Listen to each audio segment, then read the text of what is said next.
Hello class and welcome back. Please ignore my 2:20 p.m. over there. I like my graphics, so I reused it. I hope everyone's doing well. We're going to go through annotated bibliographies.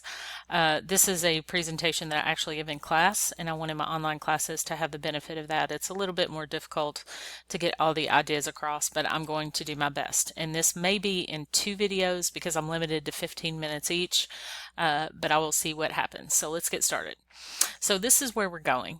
Basically, we've already started working on the annotated bibliography as of this week, and then after that you'll be doing the argumentative essay. So there's a few things that are going to happen.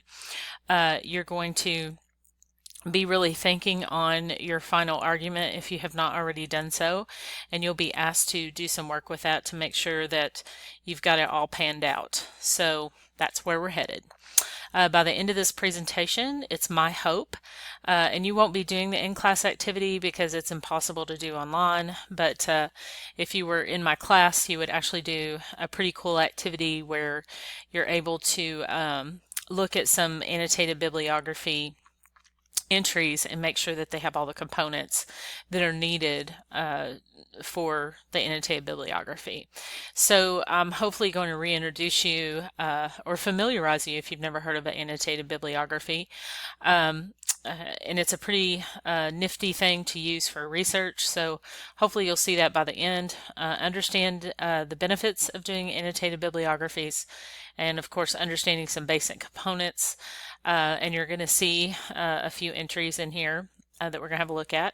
Recognize sources that may be helpful in developing an argument. So the whole purpose of this annotated bibliography that you're doing in class is really to have to really go in depth into your research so that you can find some quality sources for your final paper. And keep in mind, if you haven't already looked, your final paper requires 4 peer-reviewed journal articles and 2 other types of sources, but it is a total of 10 entries, so it's pretty extensive. So I hope that you'll get to work on that fairly quick. So here's what we think of when we think of actual annotations. If you look at this, there's actually annotations in the margin of a book, which someone's made in this book to remind them of certain things, and that's called a marginal annotation. And annotated bibliographies aren't so different in that they are basically making notes about certain aspects of a source that the student finds. So here's some components of that. Each entry, so what it includes, a citation of the source, and of course your citation will be based on your program of study, a descriptive and or evaluative summary, and that talks about, well, what's in the study or what's in the source that you found, so that you know when you go back to that you understand what you saw in there that caught your eye, that you thought might be useful for your research. The basics, it goes beyond a simple summary. So, and you'll see that in a few minutes, it should be able to answer whether or not the material is useful and why. That's important. Whenever you're doing a lot of research, and I can speak from experience, if you go through and you're doing 20 and 30 sometimes as you get up into higher level college, and you're looking at resources and you make a note of those, and then if you don't make a note of those and some details, you forget, why did I like this? What was in this? How can I use this? So let's look at this next slide. Let's pretend for a second that you've decided to do some research on a broad topic, maternal education levels and student outcomes. So you find 2 annotated bibliography entries that cover maternal education. Think about whether or not the following source may be useful to your research and how it might be useful. So as you go out searching, you find some annotated bibliographies, and so this is, let me move the screen down a little bit. This is one of the examples. We're going to read this. So here you see the citation is at the top of this, and this looks like it's missing a few components, but it's basically, this is a real citation. So I did not write this, but this might be, it's really close to APA. So keep that in mind, that your annotation may look different than this one because you are actually You might be MLA or CSE or something like that, but this would be APA. So in the peer-reviewed journal article, researchers focused primarily on adult education, occupation, and student school engagement. Researchers created a questionnaire to use to help measure the level of student school engagement. Logistical regression, which is a statistical function, was used, and results indicated that higher levels of engagement were associated with more success in post-secondary education. Researchers found that maternal education helped predict success in post-secondary education. The study included 8,498 students with ages ranging from 7 to 14, and there were 1,666 adults, included in the sample size. So this obviously is, and if we go back, you can look at this. Our actual research broad topic is maternal education levels and student outcomes. So if you were looking at whether or not the level of education that a mother has affects a student's outcome, this actual annotated bibliography entry would be quite helpful. Now, of course, you can't tell at this point what's, you know a few things like what the study included.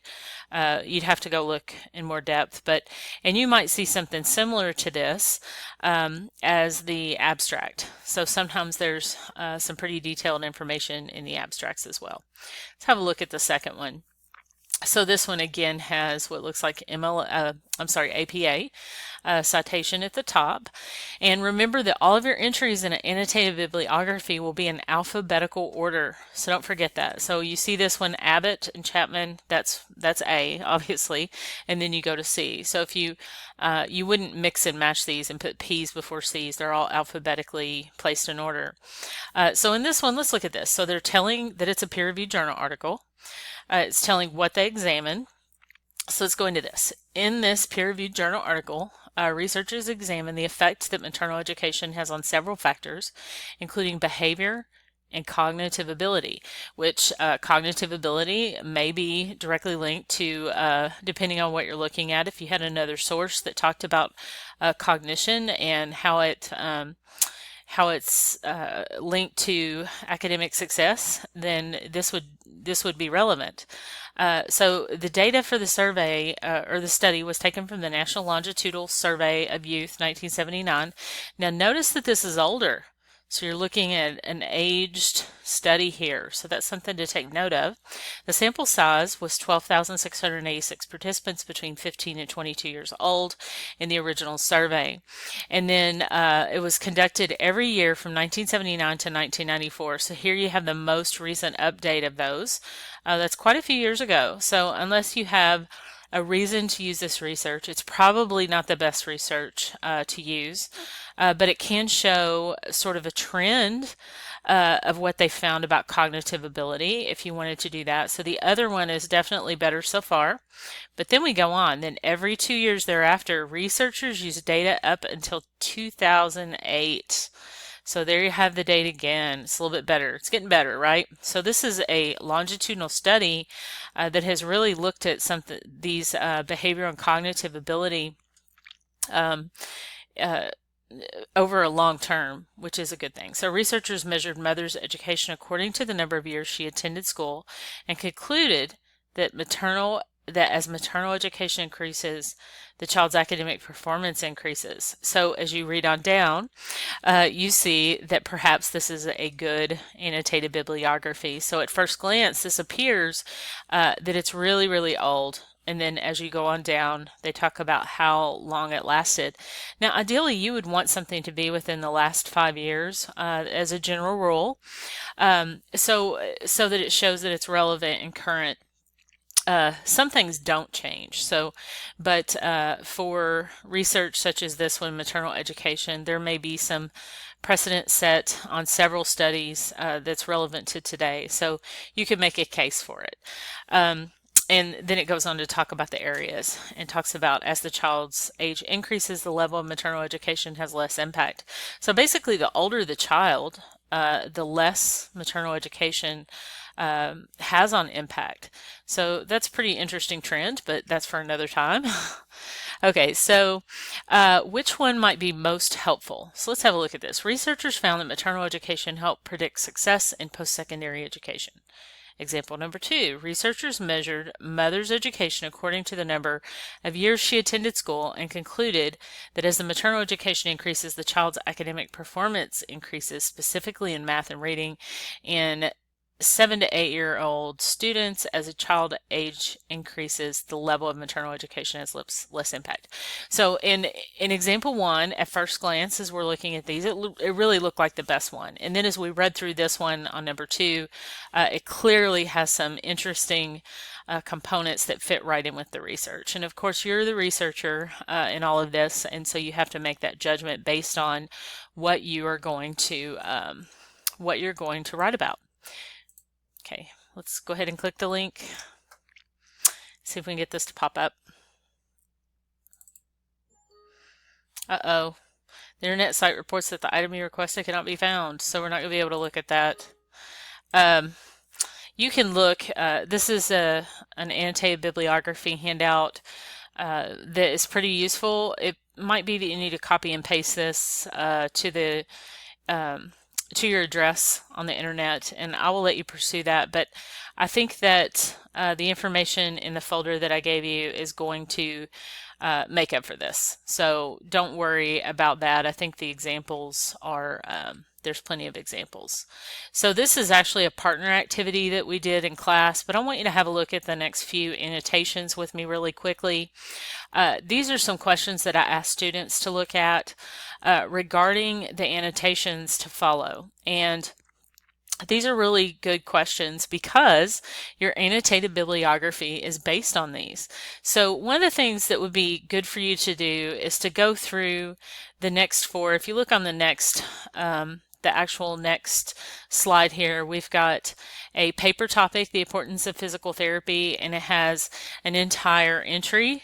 And the entry, what I want you to do, if you want to practice yourself rather than do the group activity, because you can't be in class to do that, is to look through these and see, do they have these things? You know, examining things and doing peer reviews really increases a student's ability to follow through on future assignments in those areas. So for instance, if you're having grammar issues and another student has helped you through that and you take the time to correct it, or if you help another student correct grammar, then both students, I mean, as you are looking, whether you're the person who's looking at that and examining it for problems and giving feedback, or if you're the student that receives the feedback and makes the corrections, both students are learning from that, and it sticks. I've been teaching a while, and it's good practice. So if you do this exercise, I'll go ahead and scroll through the next 2,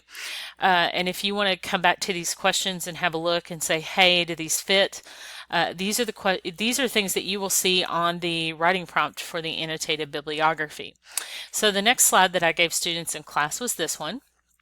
And it's actually, it tells what the source is. So it's an example from a website, and it talks about all the information in the order that the questions are on this. So you see the components, and you have to decide whether or not the student included all of the components.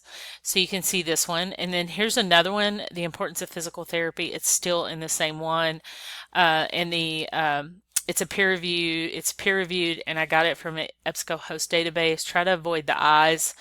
We talk in third person in these. That is a great lesson to make sure that you no longer do I at all. I sincerely hope that this video helps some. If you need to look at the annotated bibliography entries, feel free to pause the video to go back and look at those. Just as a clue, the first one is the best one, and you probably gathered that already. And this one could actually be corrected to make it better. It's a pretty easy fix, but I just want to give you a couple more examples, and I'm going to upload an example paper very shortly in the next day or 2 so that you'll have that as well.